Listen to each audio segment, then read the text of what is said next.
വെച്ചിട്ടുള്ള stamp, cover ഇതൊക്കെ ഇറക്കുവാൻ തപാൽ വകുപ്പ് നമ്മളോട് സഹകരിച്ചിട്ടുണ്ട്.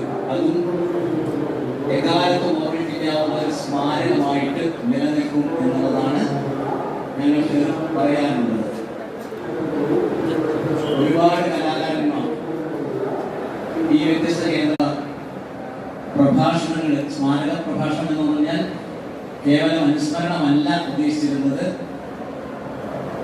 അദ്ദേഹത്തിൻ്റെ സംഗീതത്തോടുള്ള അദ്ദേഹത്തിൻ്റെ പ്രിയം, ചെമ്പൈ വൈദ്യനാഥ ഭാഗവതന് കർണാട്ടിക് മ്യൂസിക്കിനെ ജനകീയമാക്കുന്നതിന് അദ്ദേഹം നൽകിയുള്ള സംഭാവനകൾ, ഇന്നത്തെ നമ്മുടെ കർണാട്ടിക് മ്യൂസിക്കിൻ്റെ കേരളത്തിലെ അവസ്ഥ, യഥാർത്ഥത്തിൽ ഇന്ന് കർണാട്ടിക് മ്യൂസിക് ഇത്രയും അധികം പ്രചാരം കേരളത്തിൽ ലഭിച്ചിട്ടുണ്ടെങ്കിൽ അതിൻ്റെ ഏറ്റവും പ്രധാന കാരണക്കാരൻ ചെമ്പൈ വൈദ്യനാഥ ഭാഗവതർ തന്നെയാണ്.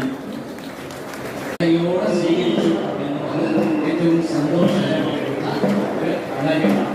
ഇനി നമുക്ക് ഇന്ന് ഇതിനു വേണ്ടി